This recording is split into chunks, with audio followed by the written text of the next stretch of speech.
En las vastas y desiertas tierras de las estepas euroasiáticas, donde los vientos aullaban a través de interminables praderas, surgió un formidable guerrero que cambiaría el destino de los imperios. Nacido en un mundo de conflicto y supervivencia, Atila el Huno se convertiría en uno de los conquistadores más temidos de la historia. Criado entre un pueblo cuya vida estaba definida por la guerra y las incursiones, aprendió desde temprana edad que la fuerza era el único camino hacia el poder. Los hunos eran nómadas, maestros de la guerra a caballo, moviéndose con velocidad inigualable y golpeando con una precisión despiadada. Ya habían aterrorizado Europa durante décadas antes de la ascensión de Atila. Pero bajo su mando, su furia alcanzaría alturas sin precedentes. Atila ascendió al poder en el año 434 después de Cristo junto a su hermano Bleda, heredando un imperio que se extendía desde el mar Caspio hasta las fronteras del Imperio Romano de Oriente. Pero Atila no se conformaba con lo que tenía. Desde el principio, demostró una sed insaciable de expansión, utilizando la diplomacia tan hábilmente como empuñaba la espada. Primero negoció con los romanos, extrayendo enormes sumas de oro a cambio de paz. Roma, debilitada por luchas internas y amenazas externas, pagó tributo para mantener a los hunos a raya, un intento desesperado por evitar la guerra. Pero Atila vio debilidad en su desesperación.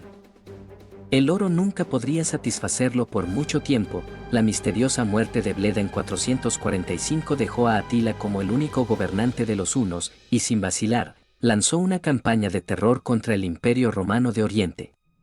Sus fuerzas incendiaron ciudades hasta los cimientos, masacraron poblaciones y dejaron ruinas humeantes a su paso.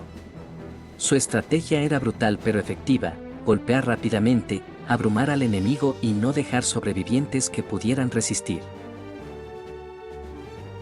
Los romanos, incapaces de detenerlo, se vieron obligados a firmar tratados humillantes, pagándole más oro con la esperanza de acabar con la destrucción. Pero la paz nunca fue el objetivo de Atila.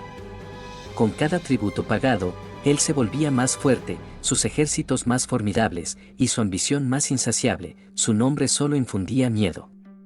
Los historiadores romanos lo llamaban la azote de Dios, creyendo que era un castigo divino por los pecados del imperio. Se difundieron historias sobre su crueldad, su insaciable hambre de conquista y su asombrosa capacidad para aplastar cualquier fuerza que se atreviera a oponerse a él. Gobernaba no a través de la diplomacia, sino a través del terror. Asegurándose de que incluso las ciudades más poderosas temblaran ante la mención de su nombre, en 451, Atila dirigió su mirada hacia el oeste, fijándose en el Imperio Romano de Occidente. Las fragmentadas ruinas de Roma no tenían muchas posibilidades contra su ira. Con un ejército de hunos, ostrogodos y otros aliados bárbaros, irrumpió en la Galia, dejando a su paso una estela de devastación.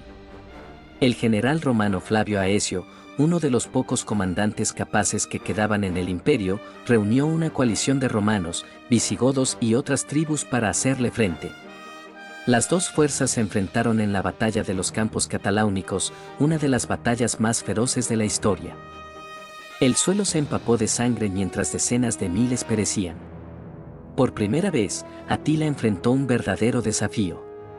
Aunque no fue derrotado de manera decisiva, se vio obligado a retirarse, un raro momento en que el azote de Dios no logró la victoria total. El impacto de Atila fue más que solo militar.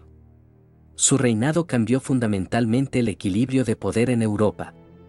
El Imperio Romano Occidental, ya al borde de su colapso, quedó vulnerable a más invasiones y de muchas maneras, las campañas de Atila aceleraron su eventual caída. Los territorios que devastó nunca se recuperarían de la misma manera. Los hunos, aunque dispersos después de su muerte, alteraron para siempre el mapa de Europa, abriendo el camino para que surgieran nuevos reinos y estructuras de poder.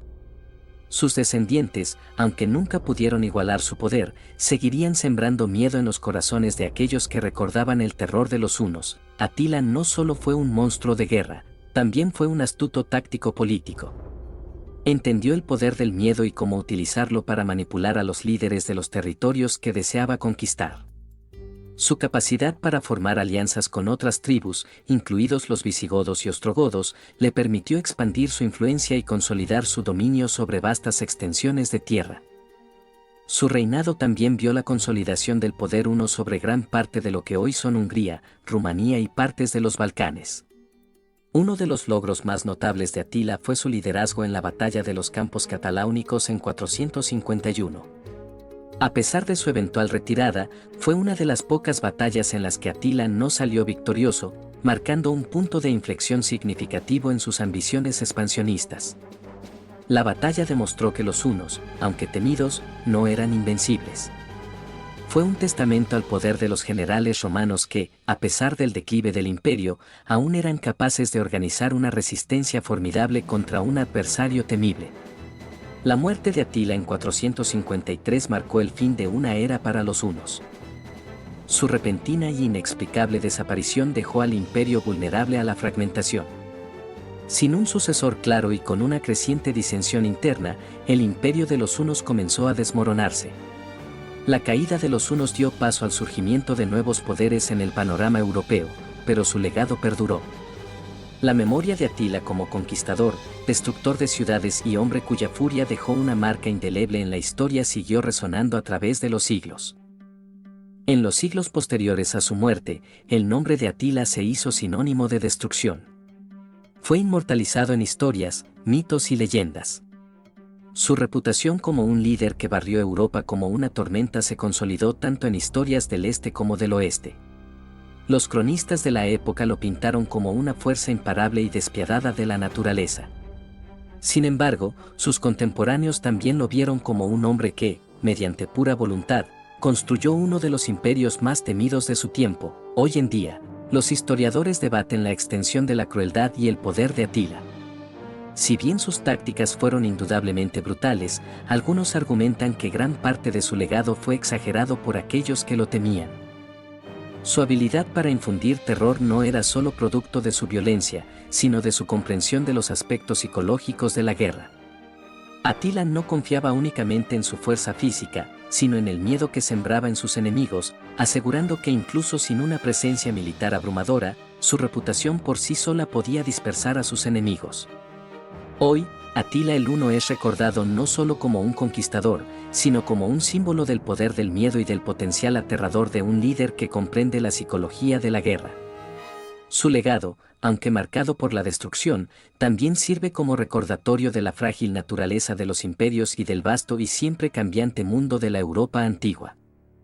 Fue un hombre que vivió por la espada y que, en su muerte, se convirtió en una figura de mito y leyenda, un hombre que nunca sería olvidado. Su nombre, Atila el Huno, viviría a lo largo de los siglos como recordatorio de una época en la que el mundo temblaba bajo las botas de uno de los guerreros más temibles de la historia.